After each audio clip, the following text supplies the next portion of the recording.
Welcome to the Insiders. This is the inaugural episode with an Armenian brother of mine from another mother, and I'm thrilled to have him on today. He's Jack Bouroudjian. Welcome, Jack. Thank you, Serge. Jack has an amazing career, obviously, as a trader himself, but I'm going to shut up actually and let him do most of the talking. So let's talk a little bit about your distinguished career. Well, thank you for calling it a distinguished career. I think, you know what, if my mom and dad were alive, they'd be very, very honored by hearing that. Basically, it kind of came by accident. I was in college. I was raised in the inner city. I was raised as a good Armenian boy, either going to become a lawyer or something that my parents aspired to. My parents came from Jerusalem. They never even graduated grammar school, and so it got to that point where I had to decide what to do, and I found myself in a situation where I wanted to help them financially also, and they had just moved to California, and then I was working. I saw my friends at the fraternity house going downtown and working on the floor of the exchange, and I knew nothing about the markets. And one day, one of my friends took me there during the summer and said, well, they called me Hogs back then. This is before I unofficially changed my name to Jack. And they said, Hogs, come and take a look and see these markets. So I went down there, and it was intoxicating, Serge. It was almost like a shot of adrenaline. You could smell the money. It was one of those things, and I immediately, without hesitating, took all of my classes that next semester at night and took a full-time job for $69 a week after taxes, just so I could learn the markets and understand what that was all about. And that's basically how it all started. I ended up going from there and working my way up into being a clerk and then being a trader. And then I ended up being vice president of a couple of large banks, institutions. And then I became president of Commerzbank, which was a large German bank here in the city. I was voted to be on the board of directors of the exchange, walked around with a lot of politicians, got to meet Aliyev, who was the first dictator of Azerbaijan, and told him all we wanted was peace as Armenians, which was Yeah. probably one of my proudest moments when I was on the board. But uh, but yeah, it's been fun. And then after these last few years, after the kids got a little older and they've moved out, my wife and I kind of slowed things down. I've taken things down a big notch, and I've kind of just looked for various projects that inspire me, certain things on the exchange side where my domain expertise could be used. Yeah. I mean, let's take it back just a little bit. So we're talking about the open outcry days, right? Oh yeah, oh We're yeah. talking about where, we used to call it, if you have a heart attack and die, you will not fall in the Well, pit. there are real stories about that, Serge. There was a gentleman, and I won't name his name because his son is still alive today, but who had a heart attack in the pit trading in the live cattle. They took the cards out of his pocket and they erased their names, those that were on the other side of the trade.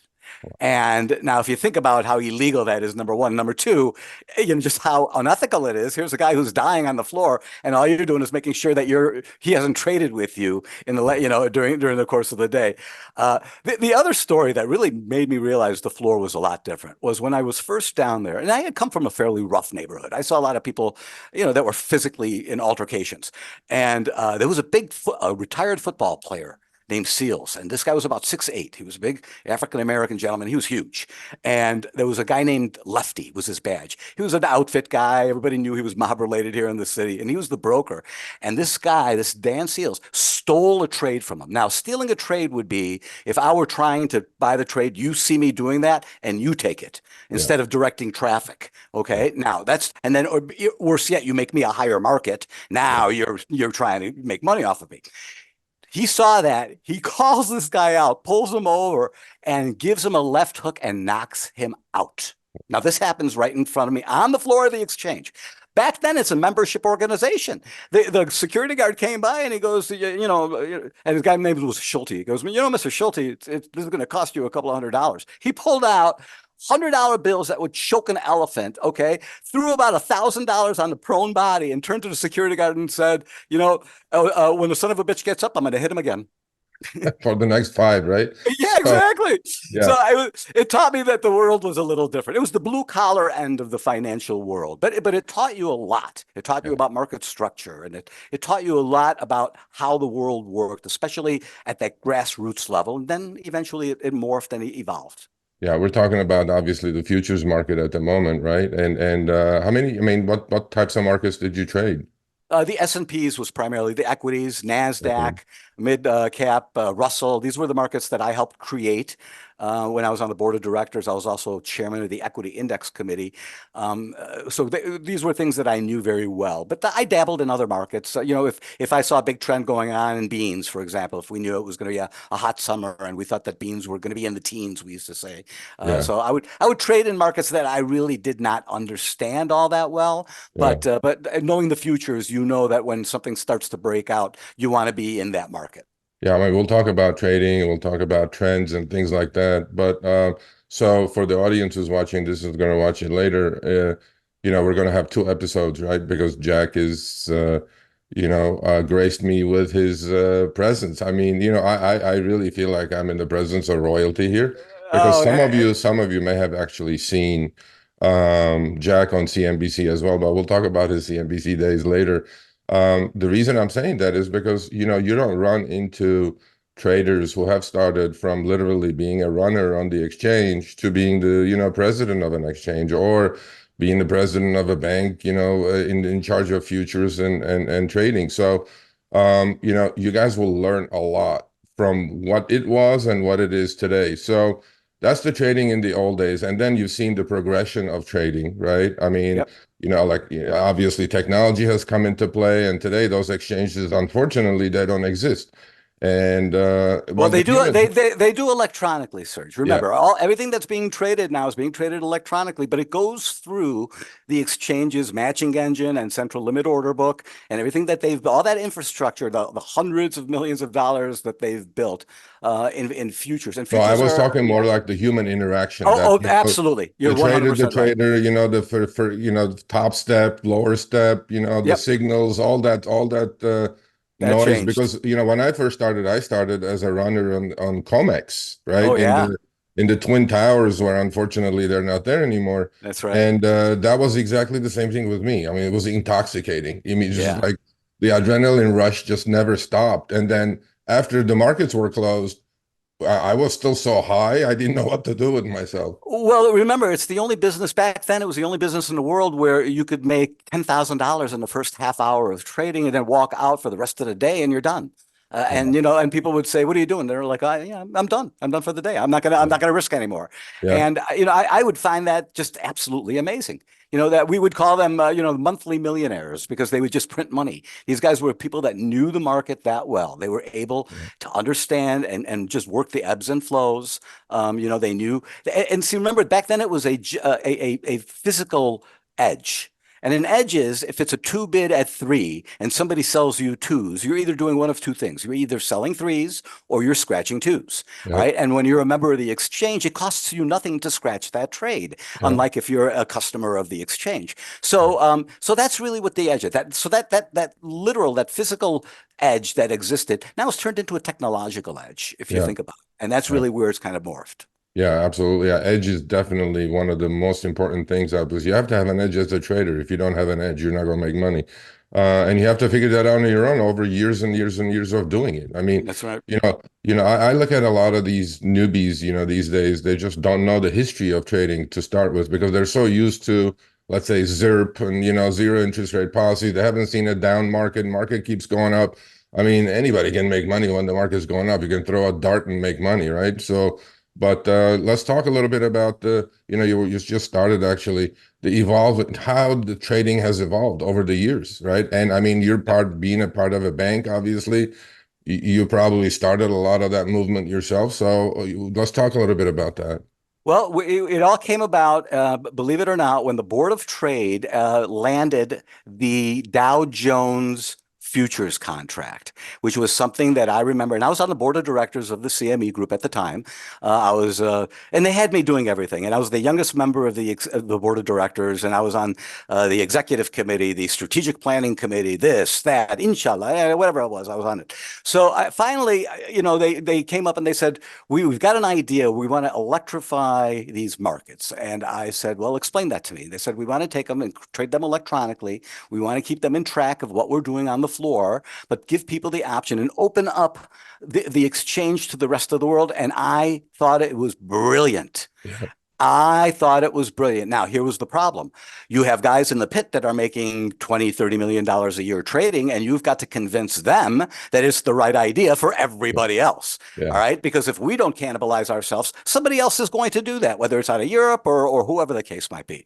So we went and we basically, I broke down the exchange. I was one of the few floor governors, Serge. I was one of those guys that was down there in the middle of thousands of people. Whenever they had a problem, they would come to me, and I had to convince them of things, and I had to break them down into groups. Now, I want you to envision this. And I actually wrote a book that Wiley published a few years ago, which I tell the story. There was a gentleman, and that was part of a nefarious family, okay, that had big mob ties here in Chicago. And he was a trader in the pit. I mean, he was a legitimate guy, and he was sitting there, and when I was talking to him and about 5 other gentlemen, explaining exactly what we were doing, why we were doing it, and why it was the right thing to do, and they all agreed, and everybody got up from the table. And as this guy was going into the pit, I'm standing there with my crew of 5 guys. He stops and he says, Jack, this better work. Because if it doesn't, I'm going to have to join the family business, and then I'm going to have to come looking for you. Without missing a beat, Serge, I said, please tell me what corner to stand on so my wife and kids don't get hurt. All right. He goes, I love that. And he starts laughing. I turn around, and the guys that are my crew, and their mouths are dropped. They're wide open. All right. And they're like, I cannot believe that just happened. And you just said that. And I thought to myself, you know what? What am I going to say? What am I going to do? And it was one of those things that it was funny. But yeah, it was a difficult time because, transitioning to something that people are completely unaware of, people had no idea that electronic trading would take off the way it did. And once it did, once you opened up those doors, my quote at the board of directors table that is in the minutes is, if we do this correctly, we will be the world's largest financial toll booth for futures. Yeah. And that's precisely what happened. CME Group has got 80% of the market share now of futures going through it globally, and it's become amazing. Yeah, I mean, the involvement of retail trade getting into it as well, right? I mean, with all these online brokers, and I mean, obviously we know today no commission trading. Of course, nothing is free in this world. They think it's no commission, but I mean, we will talk about those things. So we've evolved to the point that we used to trade, many of you may not know, we used to trade eighths and quarters on equities, right? Mm-hmm. And now we're down to the decimalization point. Obviously, everybody's got a phone in their hand that can send rocket to the moon and swing options on those things. But let's talk a little bit about trading, right? What kind of trader were you? I mean, were you more a fundamental trader? Were you more the order flow? Were you more a technical trader? What types of tools did you use, even in those days when you had the paper and pen in your hand, right? It all depended on what I was doing. If you're standing in the pit, you're a scalper. Okay. You're just trying to get in front of that flow. You're looking to see which way the flow is. Where's the next 50 cents or dollar coming from in the S&Ps? You know what I mean? Because back then, remember, we were trading with a lot less volatility than we see now. The market was a lot lower. But that's really what you were looking for. What's Goldman doing? How is Goldman moving the market? Because if they've got 1,000 to sell, it's going to move the market X. It's going to move the market a couple of 100 points, and I want to be part of that move. And I want to try to catch it when they're at the end of that order so that I can cover my position really quickly. I don't care if it goes up or down. All right. So to me, I was very agnostic when I was trading in the pit. When I was outside the pit, though, I was more of a fundamental trader. All right. Because I was doing index arbitrage and I was watching what was happening. So, for example, the market would break and all of a sudden premium would get real cheap, or we would go to a discount and we would see no sell programs. And people would turn to me and go, Jack, why aren't we seeing sell programs? And I go, aha. because these ARBs don't have any inventory. They Yeah. can't do those sell programs. And people would look at me like, oh, how do you know that? And I'm like, well, Yeah. because that's the fundamental aspect. It doesn't matter if they took out a technical point, so so it's really more of a combination of the two. And again, Sergio, when you're trading on a screen, it's really different because it's really, it's one dimensional. That's all you see is the screen. Yeah. But when you're in the pit and when you're part of that process, it really becomes three-dimensional. You hear it, you feel it, you listen to it, you can smell it. If people are getting nervous, it's funny. But you don't see that anymore. That's the part. It's turned into, like I say, a technological edge. Now it's a question of who's become quicker, who can find out a pattern. If there's a VWAP trading going on, Yeah. can you get in the middle of it? Can you figure out the pattern so you can jump in front of that VWAP trade Yeah. and make a few points every time it comes in? These are it's I call it predatory trading, Yeah. and then you got algorithms that are predators on the predators. It's Yeah. really it's really become fascinating to me, but it's really the same. And what I mean by that is, when I was trading in the pit and when I was in a business, 90% of retail trade lost money. All right. Now, guess what? We've got the world trading. We've got volume 1,000 times more than we ever did before, and still 90% of the people lose money. Well, on That'll my never that channel, never changes. absolutely. I mean, on my channel, I keep saying that, and then people go, well, why are people doing this then, right? If 90% are losing, now the key, I told them, look, if 90% are losing all these dollars, the 10% is making all the dollars that 90% is losing. If you can get into the 10% consistently, I mean, look, we all know we all have losers. We cannot, if you're hitting 60%, 55% on your trades as gainers, risk management comes into play. That's what you got to do. Oh But then, yeah, with all this technological change that I've experienced myself, not as much as you, obviously, with your experience, but to me, it's like, keep it simple, stupid. Just don't get confused with all these things. I call myself a techno fundamentalist. I'm a technical trader, but makes then sense. mostly I have to pay attention to fundamentals, right? I mean, you have to pay Yeah, attention to what the Fed is doing, what else is happening. right. So you said 90% of the people lose, right? Why do you think they keep coming back, or they blow their accounts and then they find some more money, or newbies come in, Well, right? Why do you think that is? two reasons. Number one, let's look what's happened to online gambling, especially here in Illinois, all right, in places where it's legal. It's exploded. Yeah. I mean, we have, I don't know, and I know in California they haven't let this happen, but here in Illinois, we are creating an entire generation of degenerate gamblers, all right, that all they have to do is put something on their credit card. I mean, for us to open up a futures account, we have to go through, KYC, AML. There's a whole process where you have to know what you're doing and make sure that you know if you can trade it or not. There's nothing like that. And the reason I bring that up as an analogy is because people are starting to see the markets more like gaming. This whole generation looks at markets like gaming. And unfortunately, you hit something a little while ago where there are so many young people that are in the markets right now that have never seen real corrections. They've never seen pain in the market. And that's something that is hard to explain. When you tell people, there's going to be a 30 to 50% break, and you're going to have to weather that storm. And it's going to be hard. If it's coming from 40,000 Dow, that's 20,000 points. All right. That is a huge move. So if you haven't stomached for that, if you don't know how to handle that, if you've never seen that before or protect yourself in that environment, you're going to be stuck. See, and the other part is that people, read a book. I had people read my book, Serge, and tell me, oh, I'm going to start trading. And I would be like, why? I don't read a medical book and decide I'm going to start practicing medicine. That doesn't Yeah. work that way. Yeah. You've got to, and the one thing I tell people is remember, there's no minor leagues in Yeah. this. All right. I mean, you're getting in there with sharks. These Yeah. people have traded, for 50 years, 60 years in some cases.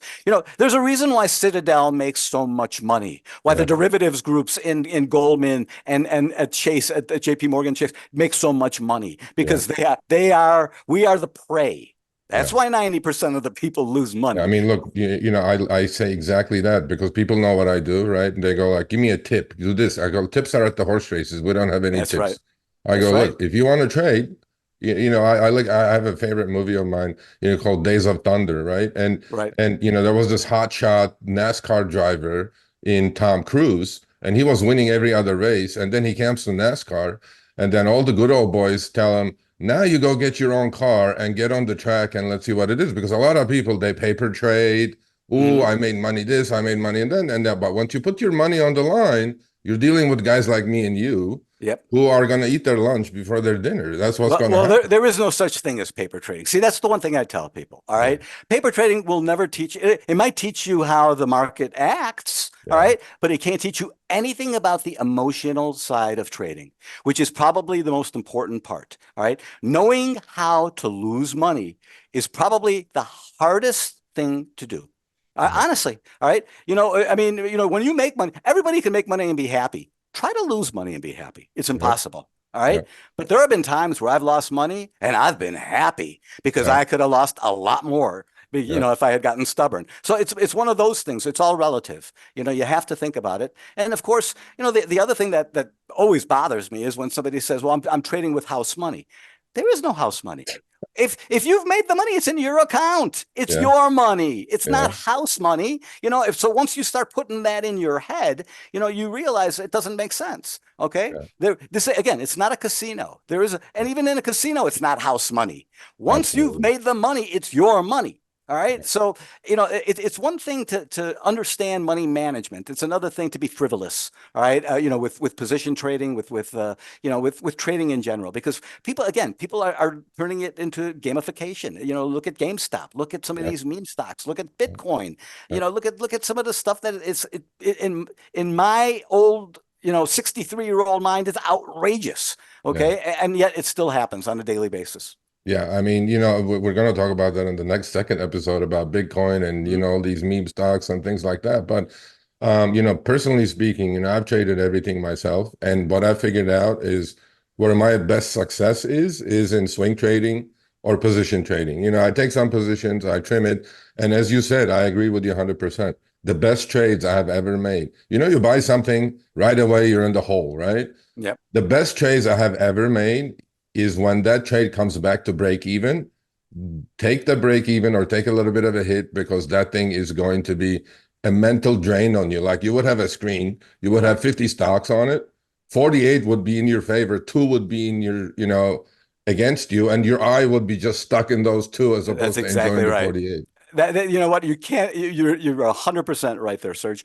The other thing that I would tell people is that I don't know how many of the people that you talk to trade options, but options, if you work those properly into a position, it makes life so much more palatable. All Yep. right. So if you know how to trade a butterfly, for example, or something that'll give you the ability to be able to take care of time or time decay or maybe the volatility in the market. This way, you're able to take advantage of positions without the type of risk that lies out there. It's a very sophisticated way of trading. You and I know Yep. that. But no, when I tell, like for example, I've told people that there's a certain stock that I've been selling premium on for the last couple of years. I have yet to own it, but I probably have sold more premium on that stock. I'm waiting to buy it. Yep. But I've sold more premium on that stock than the stock is now worth. All Yep. right, which I Well, find fascinating. All right, I so mean, that's what happened this week, right? The yeah. GameStop and AMC moved up and I sold premium. I mean, it's risky, obviously, but then that's what you have to know what you're doing when. In fact, Right. it's funny you mentioned that on today, I do a live stream every Monday and Friday called Power Hour. Actually, today, I'm trying to educate people, actually, Jack. And Well, and it sounds good, start sir. because I That's what look you at need to this, do. I look at this as like you're building a house. If your foundation is not strong, that house is not going to stand anywhere. You're just going to get blown over, right? So Right. today, actually, I'm going to talk about the Greeks. We don't have to luckily talk about the Greeks today, but we'll talk about Well, that. So we have, no, well, but if you do, make sure that you talk about tail risk because okay, if I've learned about if there's anything that I have learned, there was a gentleman named Nassim Taleb. I don't know if you know him. Nassim wrote The yeah, Black Swan. He's a yep, big fund manager, $8 billion. Nassim was a trader at First Boston when I was a clerk, and then he came down to the floor, and Nassim blew out. He blew out twice and he could not understand it. That's when he wrote The Black Swan. All right. Because here was a man who's got 170 IQ who was brilliant. Still is. I call him a philosopher. He's a Renaissance man. yeah, And here he is and he blew up. But there was a guy who basically said, you know what? It's all a random walk. yeah, Okay. And you know what? You've got to be careful and you've got to respect the market because you absolutely. never know, you never know when you can get taken out. Absolutely. Yeah, no doubt. So we have a few minutes remaining on this first episode. give us the best advice for anyone who is looking to get into trading. Look, I call day traders, the guys that what you used to do on the floor, but you knew Right. the order flow, you knew everything. You had it in your hand basically, right? Hmm. But these newbies, new kids on the block, I call them, stock jockeys or jockeys, right? Because Yeah. if you're a jockey at a track, you get on 9 horses. I don't know. Will you win one? Will you not? Will you come second? Whatever. Or I call them hummingbirds, right? All they Yeah. do is they go from flower to flower to flower. I'm like, nah, that's not my style. But if it's your style, it is. But for day traders, swing traders, position traders, all kinds of scalpers, all kinds of traders, what would your advice be? How should they get into it? What should they do? Well, number one, make sure that you understand what you're trading. All right, too many times people get into these markets and they don't understand what they're trading. Respect the market. Okay. And when I talk about tail risk, I'm talking about, look, if you're going to be trading options, make sure you got that out of the money call that you've bought or that out of the money put that you've bought, because there could be that 3 standard deviation move that Yeah, could take you, that we are not waiting for. Fortunately, I'm old enough to have seen 3 generations of these stock jockeys. I saw them in the 80s, and I was one of them back then in the early 80s. That's when I got into the markets under, the Reagan Revolution. He denationalized things, and we saw the markets go crazy, and we made a lot of money. And then, of course, we had our crash in '87, and in '89 we had the UAL crash, and then yep, then the market started going straight up again. All right, and we saw it again through the '90s, and I had these people that come. And I remember in '99, I would get into a cab and the cab driver would tell me about all this yep, money he's made on stocks. And I'm yep, thinking to myself, this can't last. All right. yep, Something's wrong here. All right. And now I'm at that same place in my mind. Okay. You know what? I feel like we're teetering on the edge. All right. I've got people that have no business being in the stock market that are calling me and telling me about how much money they've made yep. in stocks or in Bitcoin or whatever the case might be. So that tells me that something is either broken or is going to happen. And I would say at this point, if you're just getting in or if you're a newbie, respect the market. All right. I don't care how much money you've made. That was the past. What's coming ahead of us could be completely different than what we've seen over the course of these last 8 to 10 years. Yeah, I mean, I think you are 100% correct, right? I mean, you have to have a bias in the markets, right? I mean, your bias cannot be trees grow to the sky. It Right. just doesn't work out that way. And I've learned that the hard way myself, being through all those crashes you're talking about. Yep. But so we're going to end the first episode here, right? And we're going to come back with the second episode. We'll discuss about all the new stuff that Jack knows well. And, we'll talk a little bit about his CNBC days and we'll talk about many other things. So for today, we're going to end it here. Jack, I appreciate it. Thank you so much for doing this with me. My pleasure, Serge. Anytime.